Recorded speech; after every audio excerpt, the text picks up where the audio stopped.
Hello, everyone. Welcome to today's vlog. My name is Adam, and today we're going to be talking about Star Wars and what else we're going to be up to today. It's a bit close. This is going to be my full on review of Star Wars.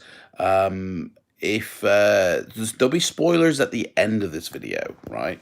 In fact, I'll hold this out here like this.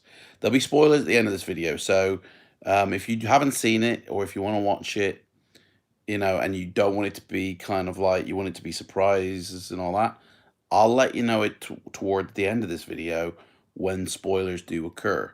I won't be talking spoilers just yet. Um, First off, I enjoyed the film. It was a great 2.5 hours. I enjoyed it, and I'll be going to see it again with my kids in a couple of days' time. And how much I enjoy it second time round, I don't know. It'd be interesting to find out. But it is an enjoyable film. You will enjoy the adventure you go on in the film. Okay, but like before I get talking about the film itself, there's something that needs to be addressed first because I think people are kind of forgetting. Like I've seen people talk a lot about this film, review it, and I've listened and read to a lot of reviews, and people are just going, "Oh, MacGuffins everywhere," he's pandering to the fans, and all this, right? Well, let me start off with saying that when Star Wars Episode 4 first came to theaters in 1977, that was a smaller story of a larger structure. George Lucas had written this story and then realized, oh my gosh, this is way too big. I need to just take a little part of this story, which was Star Wars, and concentrate on that. And then just push these two to the side, maybe. And he set up his whole studio system, his whole company, on the fact that he wanted to do those sequels, and he wanted the full control of the sequels and his own film. He didn't want studios to come in going, "Got to do it like this, got to do it like that, got to put this in, got to put that in." He was like, "I want to do it the way I want to do it." And so he created a company and a bubble around him to control his films, right? So basically, what I'm saying is he had, for the first trilogy, the original trilogy, he had a complete A to Z structure of a story. It had a beginning, it had a middle, and it had an end. And as far as we knew, you know, Episode 4 was the beginning of that story. Empire Strikes Back was the middle, and then the resolution of Return of the Jedi. And that was a complete, satisfying story arc because it was pre-planned. Okay, he had it already written before filming the first film. Like the scripts for episodes 5 and 6 weren't written, but the story idea was there. Okay, so let's fast forward now to the new trilogy. I mean, even for the prequels, it's the same rule applies. Okay, he wrote each script and created the story, but he knew that it was the rise of Darth Vader. It was the fall of Anakin, the rise of Darth Vader. That's basically what the story was. So there was still an arc of character within that trilogy, and it was a single person's idea bringing it to fruition as well. That was the major mistake, is that George did it all himself. He wrote the script, he came up with the story, he had complete control. The reason the original trilogy works so well is because George did not write the scripts, right? He wrote the story treatments, he came up with the ideas, but then somebody else handled that script. And that's where the original trilogy has that magic, because George didn't write the scripts, somebody else did. George directed just the first film, and then others directed the second and third. When it comes to the prequels, George had complete control over everything.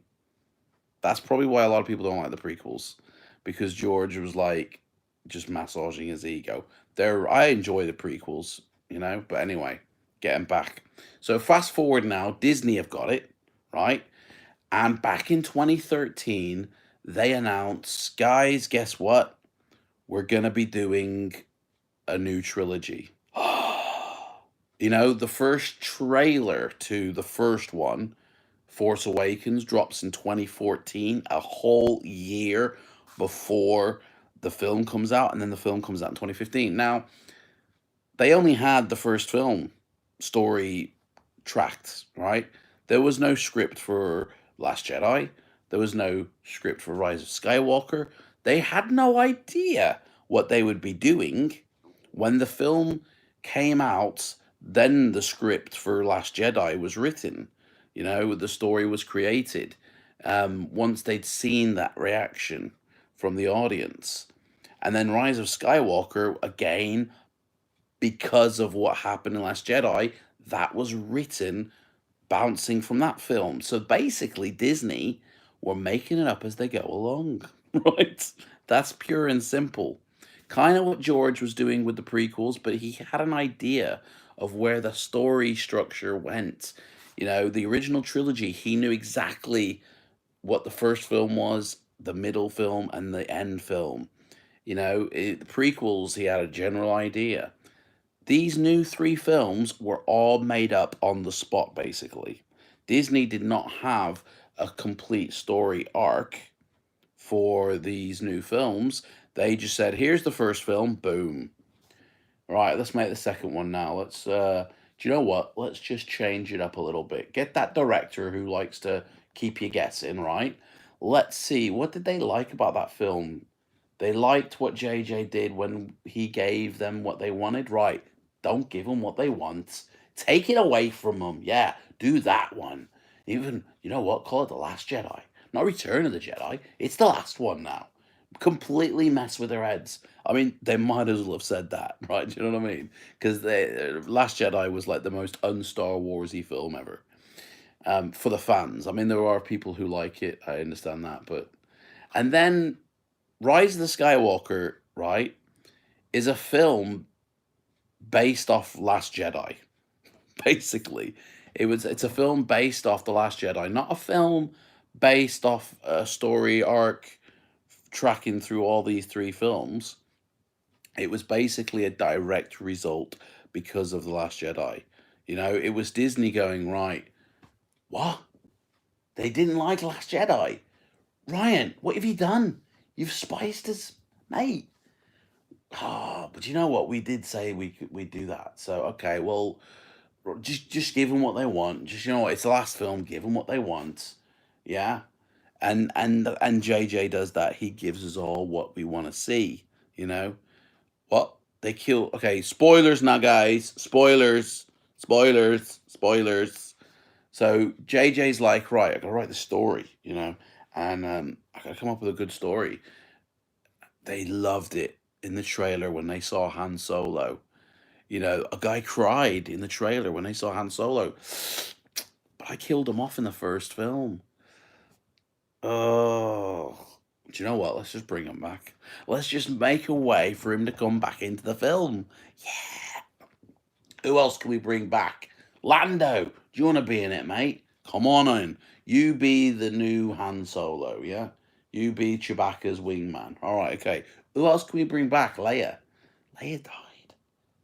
Oh, no. Well, I mean, in The Last Jedi, she didn't die. Okay, so she's in this film now, but she's not going to be in this film. Okay, okay, we'll sort that out. We'll work it out. Do you know what? I'm basically going to be going back to the footage that I got for Force Awakens. We'll see what I didn't use, and we'll make a story surrounding that. What? I mean, well, you don't write a story around existing footage. That's not how you craft a film together, mate. Okay, but anyway. So what else can we give them? Give them. Do you know what they did love back? The one thing that they've loved in both the prequels and the original trilogy, the Emperor. Let's get him back. Dermot, do you want to be in this, mate? Come on, we're bringing everybody back. Lando's coming back. Emperor Palpatine's coming back. Han Solo's coming back. Can we get Yoda? Let's get Yoda. Let's get Ben Kenobi. Mate, let's get Sam Jackson back in it. Let's get them all back in.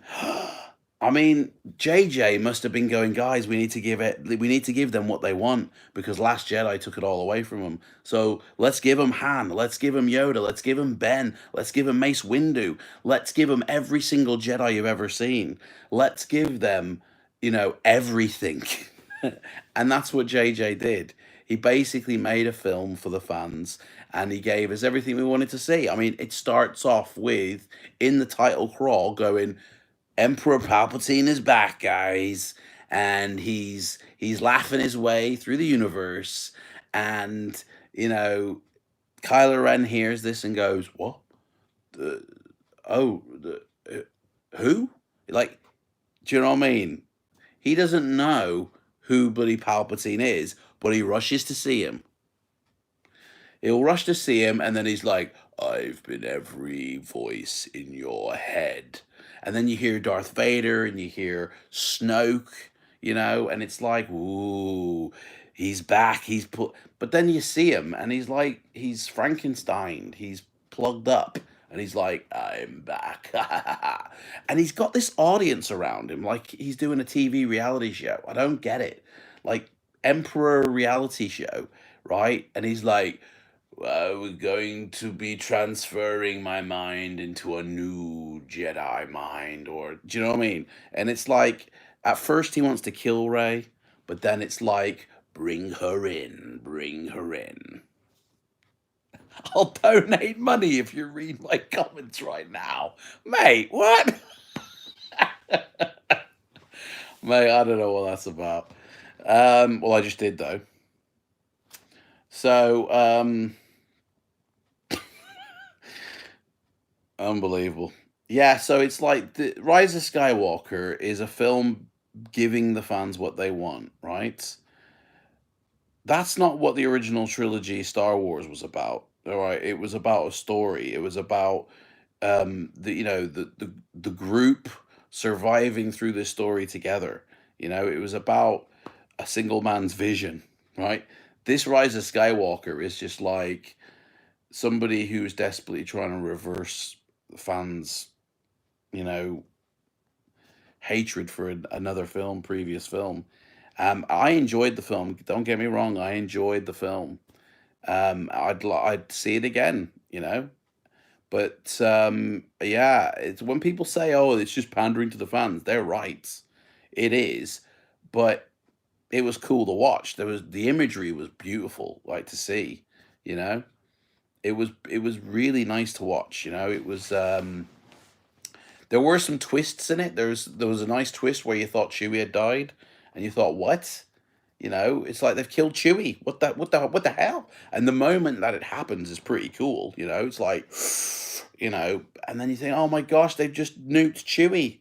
And then you find out, no, okay, it didn't happen really. So, but okay, it could have, and then, Leia's in it, and it's like you're watching Leia, and in the back of your mind, you're going, we know this is old footage, but it's done really well. The only one part of that film that isn't done well is when they do a flashback sequence, right? And you see young Luke and you see young Leia, and they're training together. And Luke takes off his helmet, and you see young Luke, and it's like, that looks like Luke as a young kid. And then Leia takes off her helmet, and you go, who the hell's that?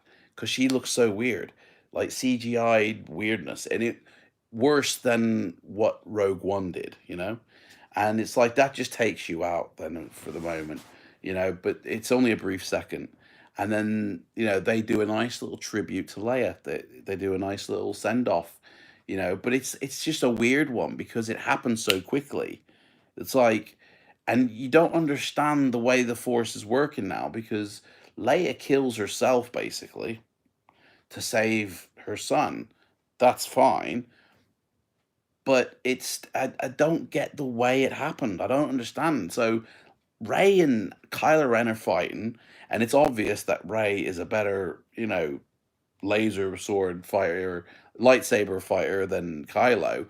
And she stabs him at the right moment when Leia's lying down on a stone tablet, and then goes like that. And it's like Leia gave herself to the Force, which saves her son. Is that the way the Force works now? You can give yourself to save someone else? Because I thought if you give yourself to the Force, you move on to that Force plane, but your body goes bye bye. Like Luke, like Obi-Wan, like Yoda, you know. But you can save other people by doing this now. It's like I just don't understand the rules now of the Force. And I think that was just purely a way because obviously Carrie Fisher ain't around, so they had to get rid of Leia somehow. Let's do this way. That was just a bit weird, you know. Um, and then of course it's like who's Ray again? Who's this Ray character? Well, let's give her a pass. You know, the Emperor at the beginning's going, Ray is actually somebody. You know, it's like I agree with you about Ryan Johnson creating the best Star Trek. Great Star Wars movie. Oh, it's going. Great Star Wars movie, but a bad movie in itself because it was basically a damage control. It was damage control made of Last Jedi, and it struggled to tell its own story, you know. But it exactly was that, guys, wasn't it? It exactly was that. But it gave us what we wanted, at least. You know what I mean? You like carrots in a bowl of cold water, okay? Um, it gave us what we wanted, but yeah, it was just full of weird stuff. I didn't understand it, you know. I mean, okay, it turns out Ray is somebody. She's the granddaughter of like the biggest, baddest villain in the universe. Hey, you're right, Joel, mate. Um, yeah, I agree with that one. Since Disney has taken Star Wars, they've basically made it up on the spot, and that's not the way you put together a trilogy of films. It's like usually you have a trilogy idea together first, and then you film them rather than film one, go, okay, what can we do next? Okay, let's film another. What do you do next? Let's film another. It's like they announced we're going to make three films, but we only know what we're going to do with one of them at the moment, and then we'll do two and three later. That's just weird to me. That's just weird. George Lucas had the right. George Lucas knows what Star Wars is. Do you know what I mean? George Lucas created this whole universe, and he knew what to do with the characters. And he gave us Star Wars films. And if people don't like the trilogy, the prequels, sorry, I totally understand that. I understand why. But for me, George is the man. Joel, I know you with me, mate. George knows Star Wars. He created the best versions of Star Wars. Disney, just okay, just did it. I mean, I enjoyed Force Awakens. I really enjoyed, but it was a nostalgic film. George goes, I wouldn't have done nostalgic. I would have done my family soap opera still. And then Last Jedi was like, this one, guys, is not for the fans. This one, this one is for me. Setting up my trilogy, you know. And then Rise of Skywalker is like, sorry guys, sorry guys, sorry guys. Here, have everything you want. Here's Han. Here's Yoda. Here's Mace Windu. Here's everything. Take it all. Take it all. Yeah. Raise this. Raise that. She's actually somebody now. Just yeah. And it was like reverse damage control, you know. But again, I enjoyed it. I enjoyed the film. It's like you sit there and you're going, whoa. And there's a moment when the Emperor has these lightning bolts, and he just literally nukes every ship, that's coming after him in one go. And he's like, ah! And it's like, oh my gosh, this dude is a bad. It's like this dude is the man, like, you know what I mean? But then in a split second, and then in a split second he's gone again, But he says, like, I will live forever because before you need to kill me and my conscience will go to you. And he's doing this in front of his minions, right? He's got this reality show Running Man thing going on. I don't know what it is, but there's loads of people watching. And he's all like, and she will take the blade and strike me down, and my mind will go in hers. And she ends up doing this, right? But the Emperor dies. He doesn't actually go into her because, like, she did kill him.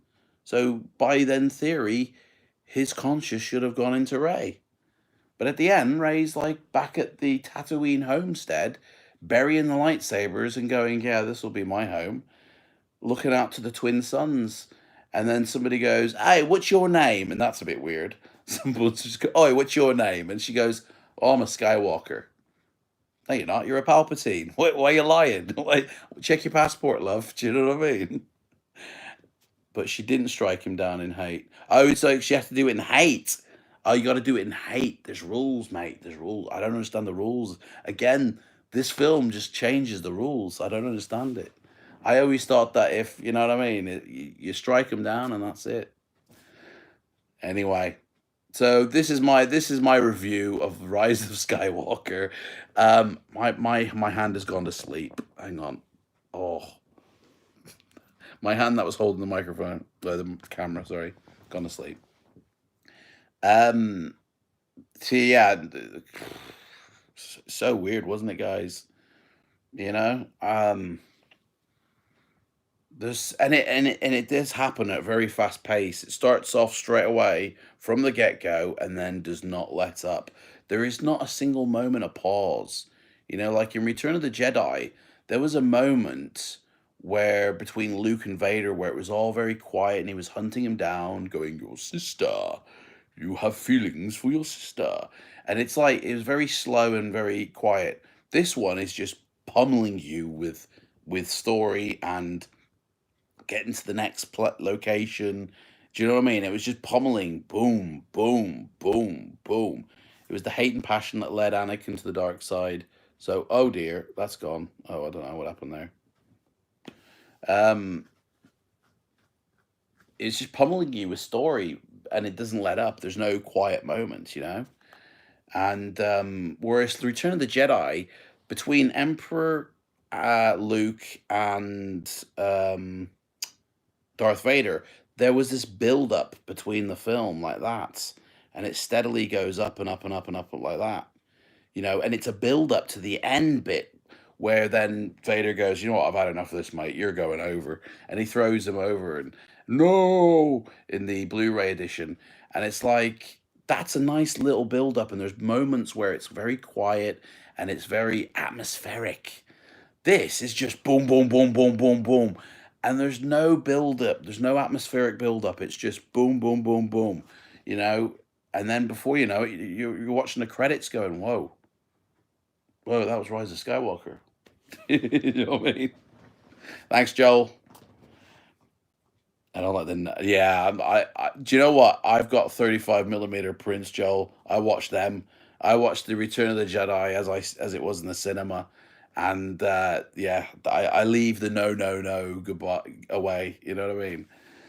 I mean it's that guy. Sometimes I even watch fan edits of the prequels because they're but no, I do enjoy the prequels. I do enjoy the prequels, and George Lucas knows what Star Wars is, and it's a shame that he decided that he needed to sell it. Here we go. It was the hate and passion that led Anakin to the dark side. So Palpatine knew that. Oh, man, it keeps going. I can't. It just disappears. Top chat, live chat. There we go. Knew that Ray struck her down in the state he would have been successfully in turning Ray to the dark side. I don't even know what that means. I need to dissect that sentence. But yeah. So that's it, guys. That's my review of Star Wars, man. It's enjoyable. Like, I mean, when you see Han Solo, do you know what I mean? It's fan service film, Victoria. Yeah, they played it safe. When you see Han Solo, it was great to see him. I'm like, dude let himself go since Force Awakens, you know. But why do we see, like? Okay, it's not really. We're not seeing him. It's a memory of Kylo. It's Kylo doing the whammy on his brain because Han Solo's not a Force ghost. So you know, Disney. This is my statement to Disney. You missed a trick, guys. You know, we I think the fans wanted to see Luke Skywalker kick butt with a green lightsaber again. I really do. I really think that that's what they wanted to see in these in one of these films. And the best we got was in Last Jedi. The best we got from Luke was in the Last Jedi. and not with Kylo Ren because he just all did defensive stuff, which I thought was pretty cool. The last 30 minutes of Last Jedi is really good, but I enjoy that.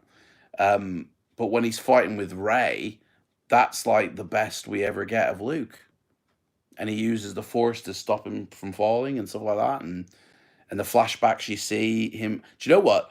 I wanted to see more of the flashback sequences of him with the Jedi Temple than the Last Jedi itself. I want to see him train Kylo Ren, and then Kylo Ren turning and sort of and all that looked cooler than the Last Jedi did. You know. But yeah, Disney missed a trick with Star Wars. They really did. It's a shame. It would have been. I would have really loved to see what George would have done with it. You know. That's what I would have loved to see. You know. And to be honest, like I plotted out a treatment for Rise of Skywalker earlier this year, back in April, I think it was, and I think that's better than what we got because mine completely retconned Last Jedi as well, but then set it up to where we still could have Luke kick butt with a green lightsaber.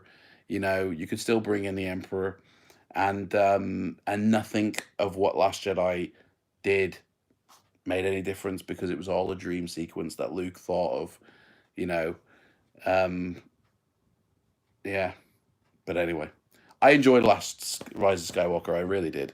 It was a good film. If you haven't seen it, go see it. Well, if you haven't seen it, why are you watching this still? Bloody hell, man. I'm gonna go see it again and maybe get a different perspective. But would I watch it again in the future? I don't think so. There's so much to watch, you know. It was nice to see the Emperor again as well. I enjoyed seeing him again, you know. And I'm epileptic, and the flashing lights didn't really bother me. It wasn't that harsh. I don't know why they made a big deal of it. It wasn't that bad. It's just a few lightning flickers. That's it. So there we go. What am I doing today? Well, probably playing games. I'm going to do a Twitch stream with American Truck Simulator, and um, and then do some other stuff. I don't know. The Emperor came into the story out of nowhere. Out of nowhere. He was the very beginning. I mean, yeah, you're right. Palpatine. That was another thing as well. How come suddenly everybody knows his name? This is like 30 years ago. The Emperor, and he was only ever known as the Emperor in the original trilogy. He was never known as Palpatine, but he was known as the Emperor in the original trilogy. And then 30 years later, after he got thrown over and got killed, suddenly everybody knows his name. Palpatine, Palpatine, oh yeah, Palpatine's back. Oh yeah, Palpatine. Oh yeah, Palpatine. And it's like, even Rey knew his name. And I'm like, what? Like, how surely he should have been just known as the Emperor, you know? Oh yeah, do you mean Raisin Face, who ran the Empire? Oh yeah, I remember him. You know? Yes, their battle seemed rushed. Definitely rushed. Their battle was like very blink and you miss it. You know, there was no tension build up like there was in Return of the Jedi. I bet. What's his name? Dermot. He must have been, filming his scenes, going. George did it better in Return of the Jedi. You know what I mean? He must have been going like, really? This okay. Hey, I'm getting paid, so whatever. George did it better. Like, I reckon he must have, like, you see his evil face, and he's like, you know what I mean?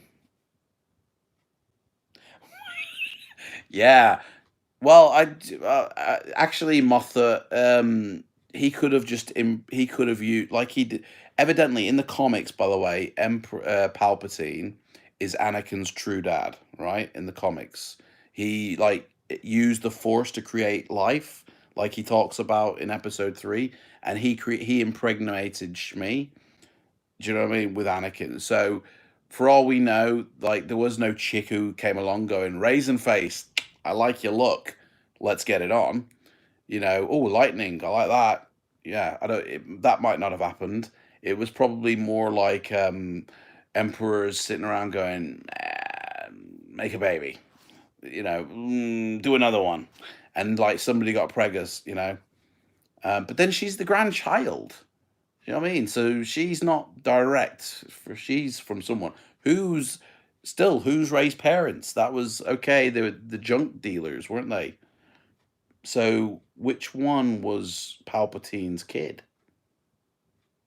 Like so many questions unanswered. Like out of the parents, which one was Palpatine's direct son or daughter? Yeah, the father. You reckon the father was Palpatine's kid? He looked like Uncle Owen, to be honest. The woman at the end of the film who goes, "What's your name?" She looked more like Palpatine than the mother who was supposed to be. Do you know what I mean? Oh, it was said in the movie, was it? Oh, okay. I must have missed that. I must have missed that through all the action in the film because it went along at a very brisk pace. I mean, I'm glad because you got so much story in there, and it was great to see Lando, you know, and yeah, it was. It, And do you know what? He makes a very good point in the film, right? This for me was the best thing Lando's ever said, right?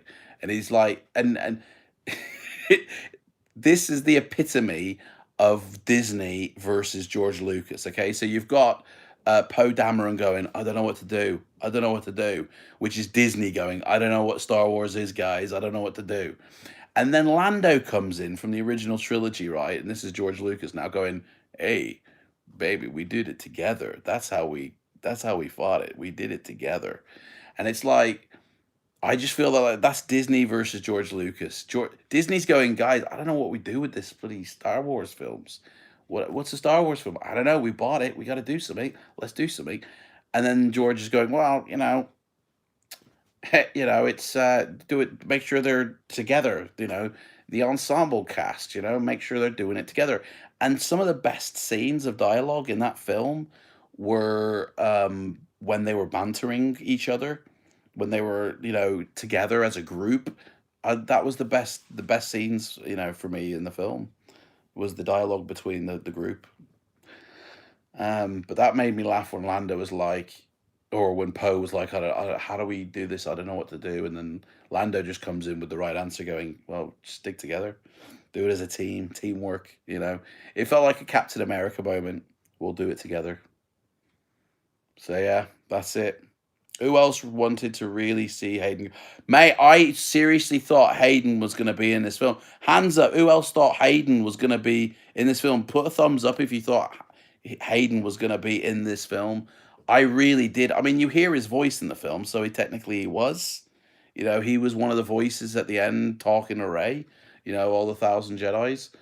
Um, but I really thought we'd see his face. I honestly thought that the end scene was going to be a lot more something than it actually was. I really thought the end scene. I had almost in my head that maybe we would see like a load of Force Ghosts, and it would be every Jedi. It would be Mace Windu. It would be the green squid haired dude. It would be everybody back for a final, one. Um, and I almost thought that was going to happen at one point, and then we just hear voices. You know, it would have been cool, but then it would have been confirmation that like Mace Windu died, and everyone else that maybe could still be alive. I honestly thought they were going to bring back Jar Jar as well at one point. I thought we were going to see an old man Jar Jar Binks because like they brought back Han Solo, they bring back Lando, they got the Emperor back, they got all these people back, and I honestly thought we were going to see a Misa for the last time. I mean, that would have been. I really think fans would have actually enjoyed that. I think they would have appreciated that more so than been annoyed by that. That he was still alive, maybe a really old man. But and maybe in like a hooded thing, just to play on the fans' theory of Darth Jar Jar. And one of the best moments in that film was when it was confirmation that JJ listens to the fans. What was it now? I've forgotten the scene.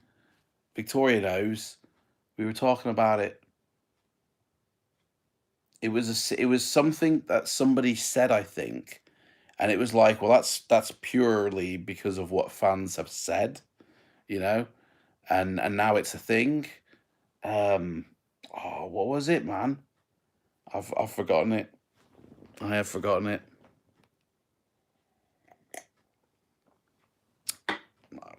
It's gone.